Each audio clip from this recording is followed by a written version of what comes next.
Bulavinaka, my name is Litia and I'm from the beautiful island of Laos and I love listening to Today FM. Today FM rocks. My name is Casey, I'm from Tabua. We love Today FM in Tabua.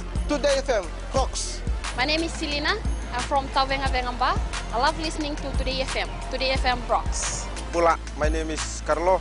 I love listening to the music in Today FM, in Malak Island. Today FM rock.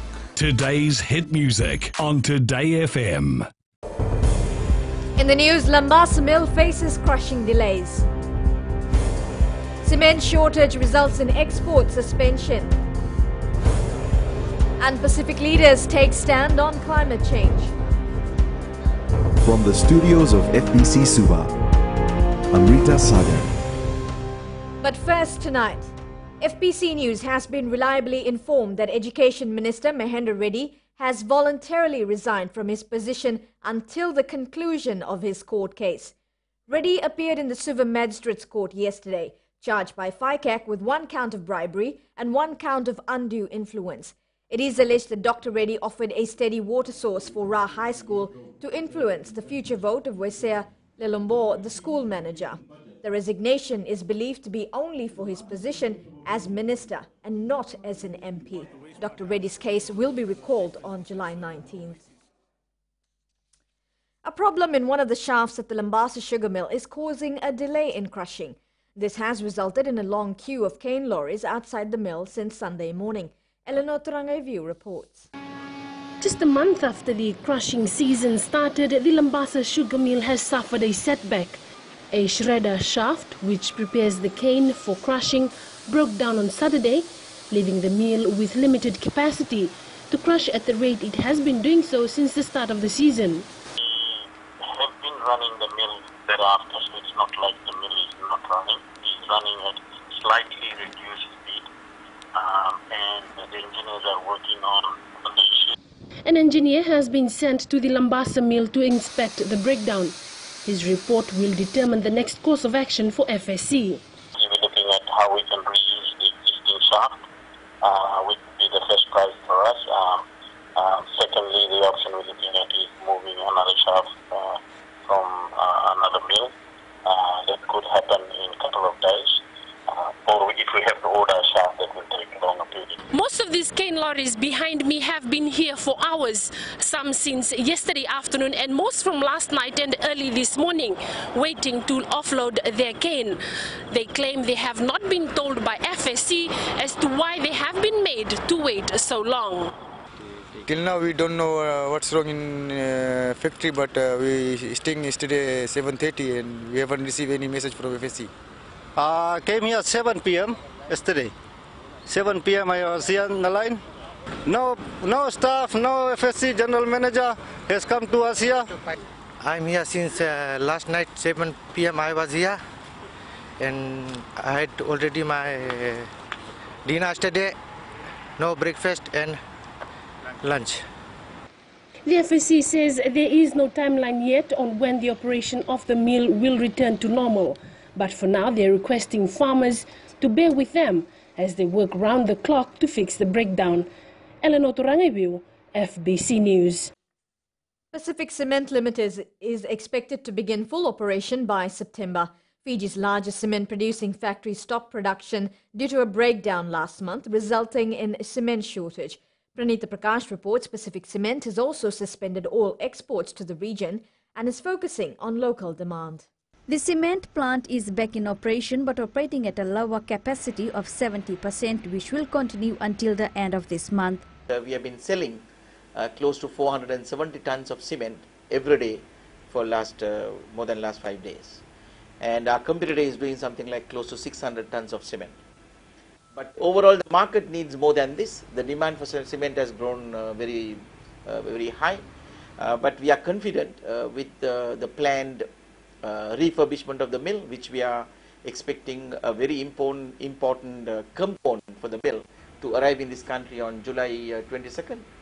Farid says the plant will be closed again for 2 weeks next month. We are planning to shut down the mill for the last 2 weeks of August, mainly to go back to fit this new part so that we are 100% sure where are we going. Meanwhile, one of the companies suffering due to the shortage is Nandi-based Deos Construction, currently building a $12 million holiday apartment. Deos project manager hopes the supply will normalize soon. The cement has started been delivering to the west, but it's still little quantity, not enough to sustain the project. We hope the supply will normalize soon because there's not enough cement in the west as well. I think they have a problem transporting all the cement, or they've backdated orders that they have to fulfill. Pacific Cement hopes that by September they will be able to cater for the market demand and return production to 100%. Tenji Cement is a second company currently trying to meet the demand. They've so far acquired 800 tons of clinkers from Pacific Cement to continue 24-hour production. Pranita Prakash, FBC News. In the aftermath of the high-level Climate Action Pacific Partnership meeting that ended yesterday, Pacific Small Island Developing States have agreed to 6 key points. Pacific states includes PNG, Kiribati, Tuvalu, Nauru, Federated States of Micronesia, Republic of the Marshall Islands, Samoa, Tonga, Vanuatu and the Solomon Islands. Also endorsing the statement as parties to the convention were Niue, Tokelau and the Cook Islands. Maggie Boyle reports. Point 1 of the statement reaffirmed that Pacific SIDS are on the front line of climate change and needed to push the international community to take decisive action to address the underlying causes of global climate change. Pacific SIDS noted they're deeply concerned that the United States government has withdrawn from the agreement and urges President Trump to reconsider.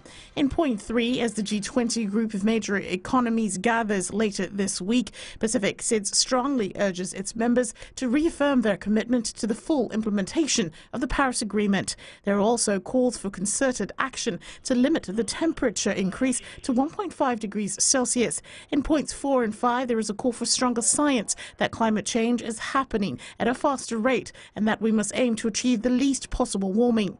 Key point 6 sets out a number of priority areas in the lead up to and beyond COP23, which aims, among other things, to finalize the Paris Agreement implementation guidelines. There is also a call to increase public and private sector support for adaptation and mitigation actions beyond the US $100 billion.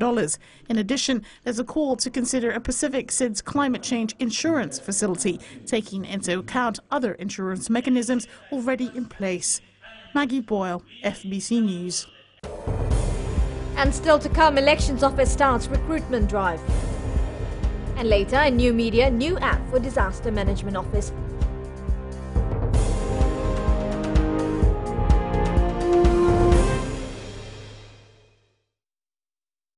Nimbula binaka na yalangunga andi moala ranalika o tikonga na tao na singatoka ando talitaka na bakaronga ng Bula FM number 2 na seri. Ya dora subuli kurnambili. Iborani batukara hambara binaranga. Do talitakinal na bakaronga ng Bula FM number 2 na seri. Bula! Bula FM number 2 na seri.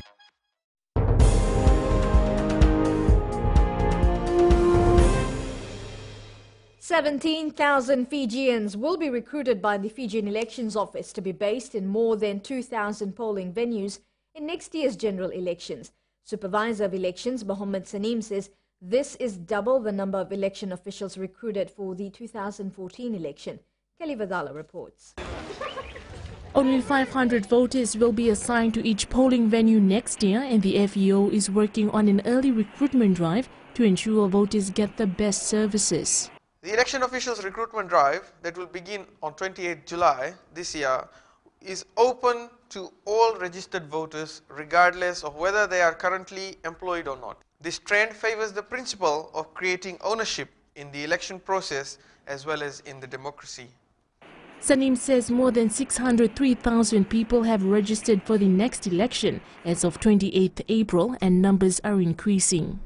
There are 409 polling venues in the Central Division, 464 in the Western Division, 337 in the Northern Division and 206 in the Eastern Division. FEO Public Relations Officer Edwin Nudd says they have extended the 2017 nationwide voter registration drive for one more week due to the positive interest from the public. In the last few weeks and months, we've seen an increasing number of people contacting the Fijian Elections Office asking about when recruitment will start. People have gone so far as to list their numbers, mobile numbers publicly on our Facebook page because they're interested in working for us. Supervisor of Elections Mohammed Zanim is urging all Fijians to get registered now before the voter registration ends on the 8th of this month. Kelly Badala, FBC News. A 5-year-old boy has died after he was allegedly hit by a vehicle yesterday. The alleged incident took place along the Sawani Serea Road. It is alleged the victim ran across the road and was hit by a vehicle driven by a 36-year-old farmer of Viria Netasiri. The boy was taken to the Nosuri Health Center but was pronounced dead on arrival. The suspect remains in custody as the investigation continues. The road death toll stands at 30 compared to 27 for the same period last year. The University of Fiji is strengthening its medical school to fill the shortage of doctors in the country. This means growing the numbers of medical graduates each year. University of Fiji Vice-Chancellor Professor Prem Misir says the largest number of medical graduates are at the university. In order to achieve this, the university has also opened a new medical school in Suva. The school has more than 20 students and has been conducting lectures and tutorials from semester 1.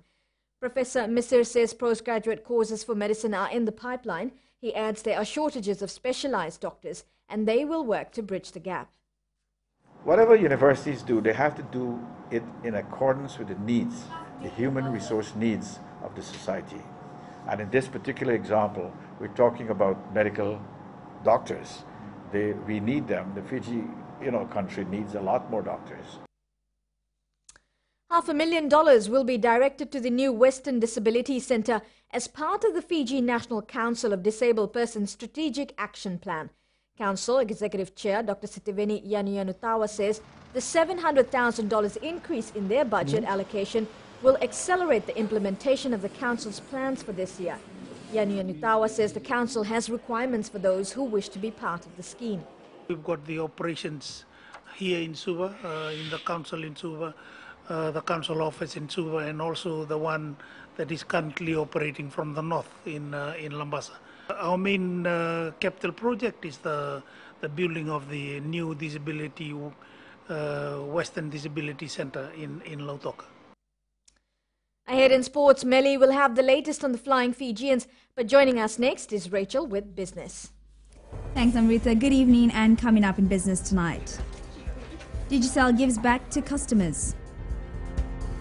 And in growing Fiji, government roadshow boost for Kandavo residents. Stay with us.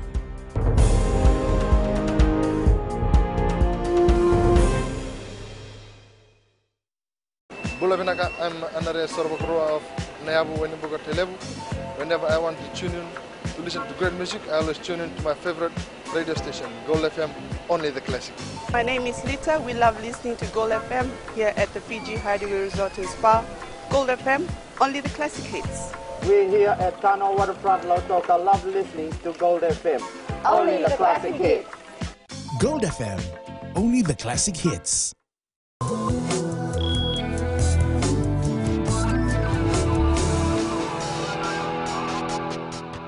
Welcome back. Leading business tonight, the telecommunications war is proving to be a boom for customers, with mobile networks offering better deals. Amongst them, Digicel Fiji today made communications easily accessible for those who are on a different network.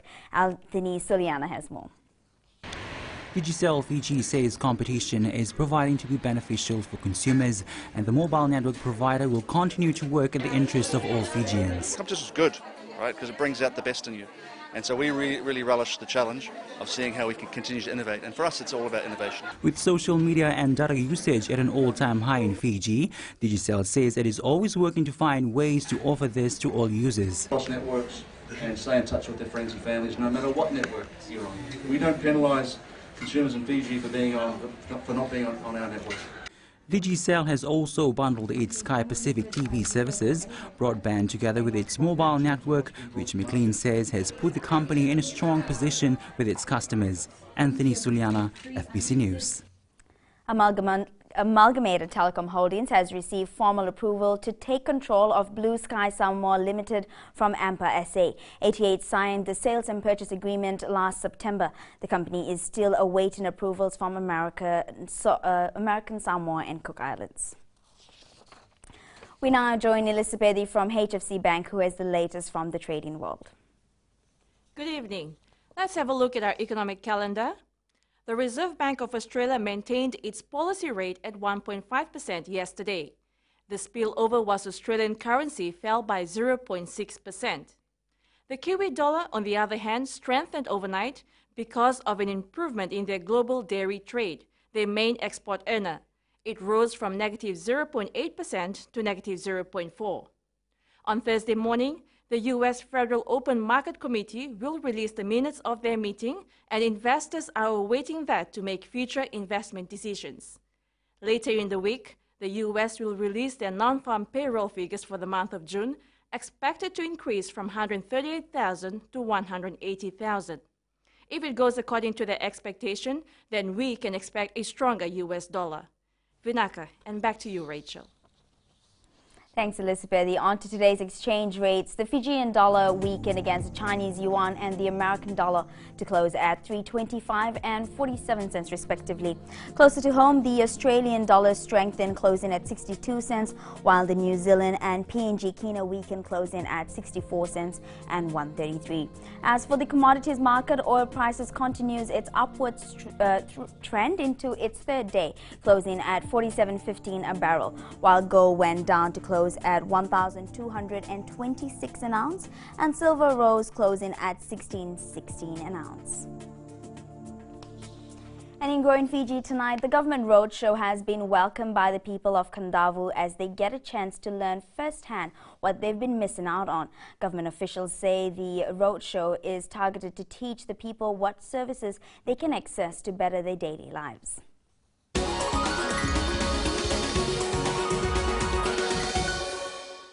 A first for the people of Kandavu, this roadshow has brought relief since they used to spend more than $300 to access to these services in Suva. For most of them, it's new that they are already taking a liking to. I'm very fortunate to be here today in Vunisea, and we're thankful that the BSP staff and also government staffs are here to assist us, because this is what we've always wanted, especially living far away from Suva.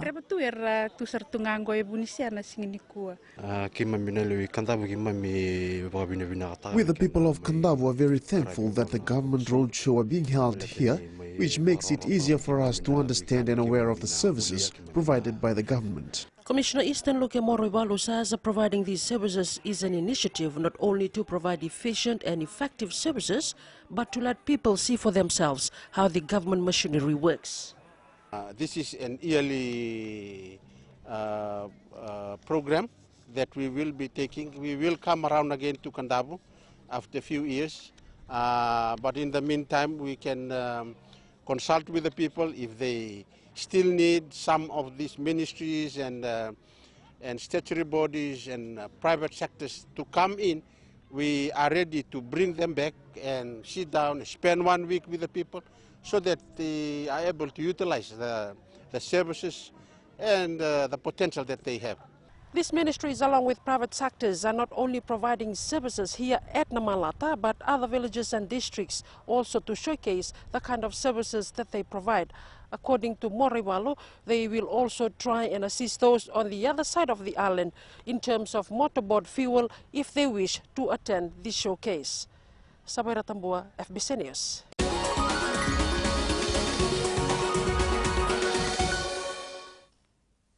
And that's a wrap from the business desk this evening. Now to sports. Here's with the latest. Here's Melly.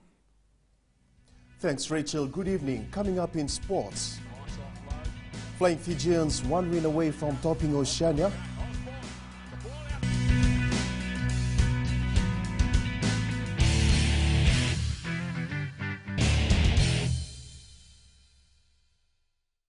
मैं Premila वायरुकू recce recce से सुबह मेरी आँख खुलती है तो मैं मिर्ची एफएम सुनती हूँ।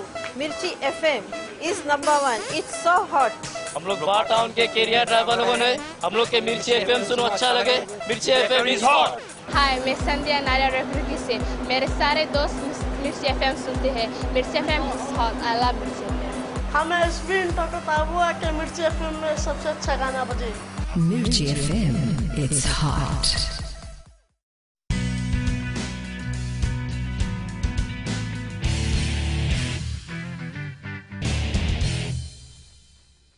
The Vodafone Flying Fijians need only a win against Tonga to qualify as Oceania 1 for the Rugby World Cup in Japan.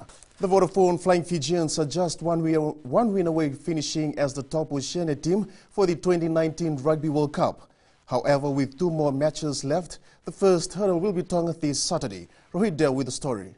Qualifying for the Rugby World Cup, it's never an easy task, so that's why we need to be absolutely on top of our game. And, and I've emphasised to the players, since our wins over Scotland and Italy, I mean, that was great. We can pat ourselves on the back for doing well in those games, but those games mean nothing if we don't win against Tonga for performing well at home against top-ranked teams in the world.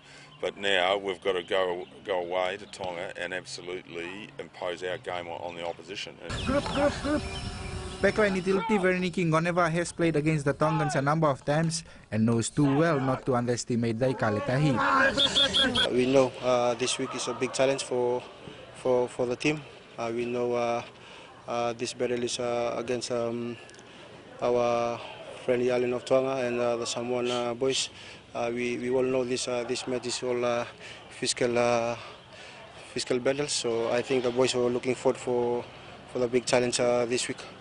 Vodafone Fiji 7's utility Satereki Mbituniata is the latest player to take up a contract in France. Always looking around, obviously, for talent that can push the players that are in there, and nobody has a right to the jersey. Everybody's got to push to ensure that they fill that, and that's keeping that standard as high as possible. I've been obviously watching the Skipper Cup games.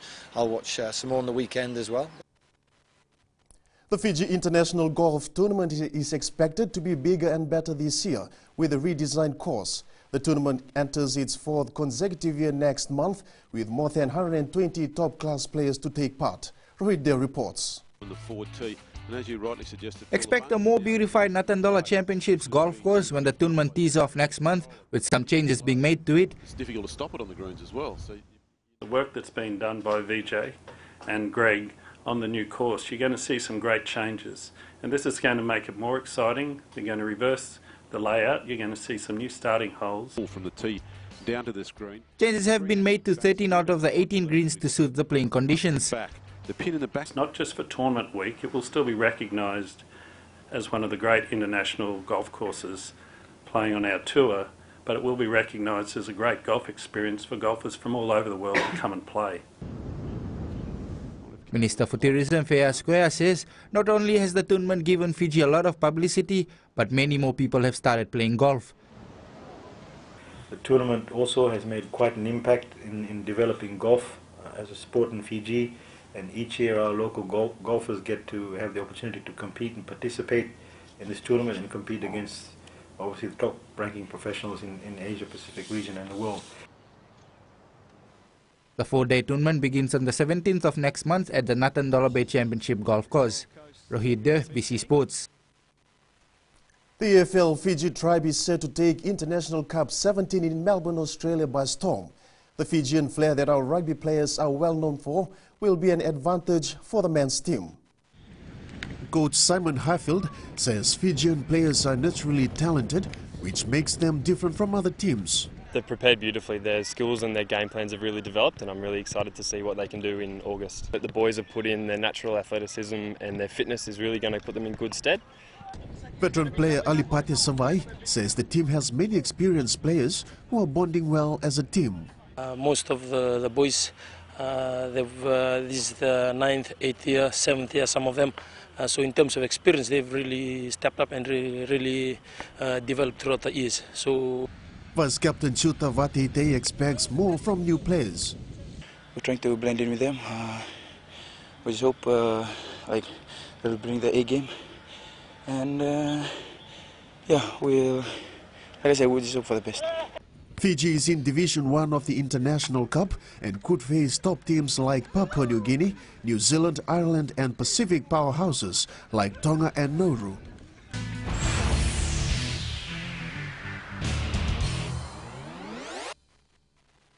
In today's play of the day, we take a look at how dangerous cycling can be. British rider Mark Cavendish have been forced to withdraw from Tour de France after serious crash caused by rivals' elbow attack. Cavendish slammed into the barriers and two other riders plowed over the British sprint specialist, a winner of 30 Tour stages.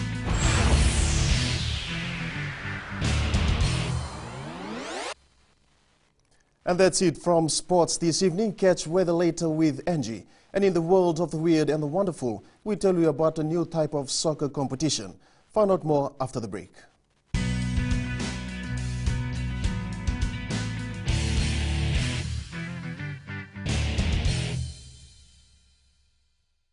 Bula, keron mai singatoka, keron do talita kana varorong na Radio Fiji 1 and domoy viti. Ayaw na rin siya.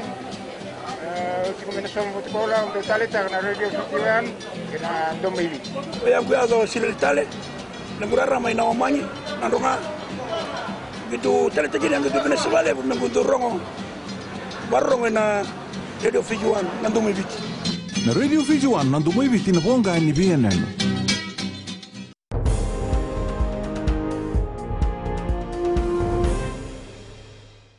A new mobile application is being created to identify your location if you're stranded during flooding, cyclones or earthquakes.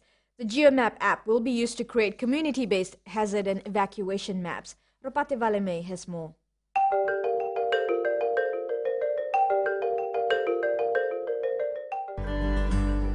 Asian and Pacific Islands. This project is implemented by the National Disaster Management Ministry. The project will be piloted in 91st. We picked up one country from each sub-region in Asia and Pacific as a pilot countries for this technical assistance.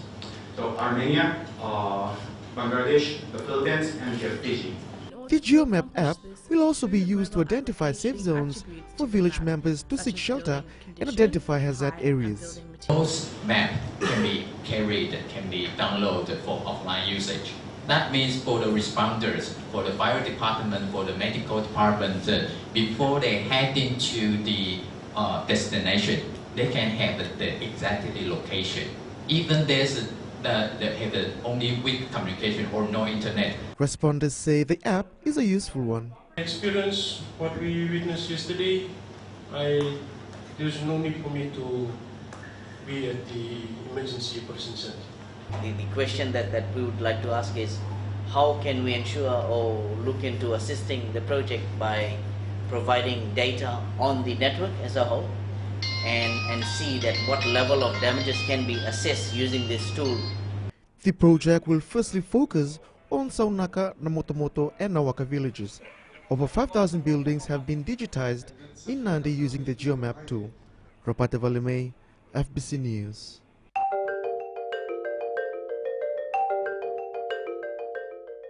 And Angie joins us with the latest in weather.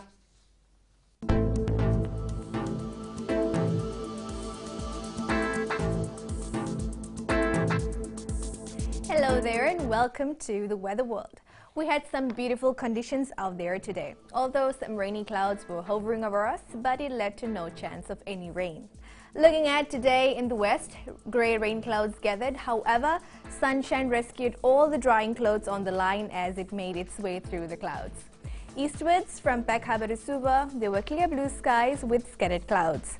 And up in Vanuatu, it was warm with hot sunshine and humid air. At sea, southeast winds 15 to 20 knots with moderate to rough seas. And for the tides, low tide tonight will be at 10:15 with a high tide tomorrow morning at 4:28. Sunrise will be at 6:38. For tomorrow, sunny spells with cool winds are likely, which means it's a day to put our pillows and blankets out in the sun. Tomorrow's temps, Suva and Savu will be the coolest centers with highs of 25 and 26 degrees. And looking ahead to Friday, the fine, perfect, sunny weather will continue. And that, Amrita, is FPC weather for tonight. Thanks, Angie. On Fijian Pulse today, we asked, should more overseas coaches be hired to guide our sports teams?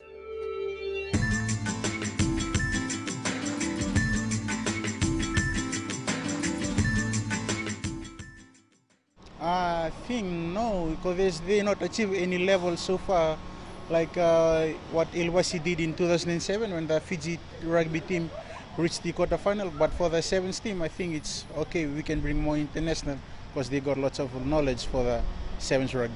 We should just get local Itoke coaches, not international coaches. It's easy to get local coaches because they will understand players more compared to international coaches. I believe it would be better that our local coaches are there to understudy from overseas expatriates or the coaches. Good idea bringing overseas coaches to Fiji, but if the FRU can look into this and do more training on local coaches. When they come to Fiji, they bring with them experience and skills, knowledge that can be implemented into our local coaches in rugby in Fiji, which can upgrade the standard of rugby in Fiji. And it can be a great development for our boys and our coaches locally. Yeah, I think overseas coaches have better experience in rugby.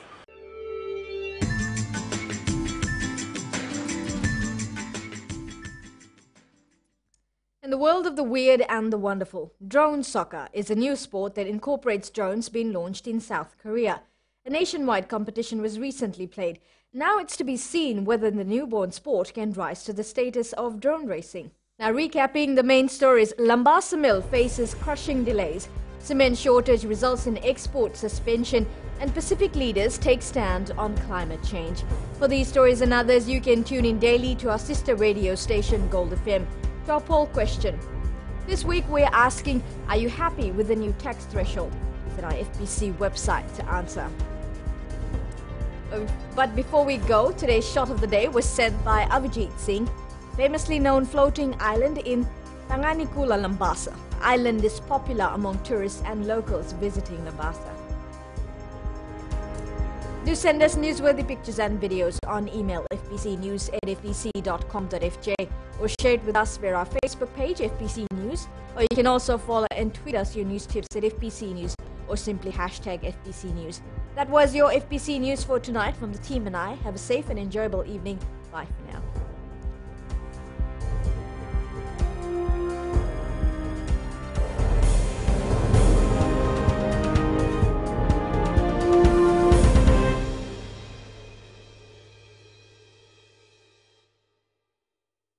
Bula, kera mai singatoka, kera ndo talita kana varorong na radio Fiji 1 and domoy viti. Ayaw na rin siya. Kung minasong mo sekolah untuk talita kana radio Fiji 1 kena domoy viti. Kaya kuya sila tale, nagurara may nawamanyi, nandunga. Gitu talita jadi ang gitu Venezuela, nagudurong barong na radio Fiji 1 na domoy viti. Na radio Fiji 1 na domoy viti na bonga ni BNN.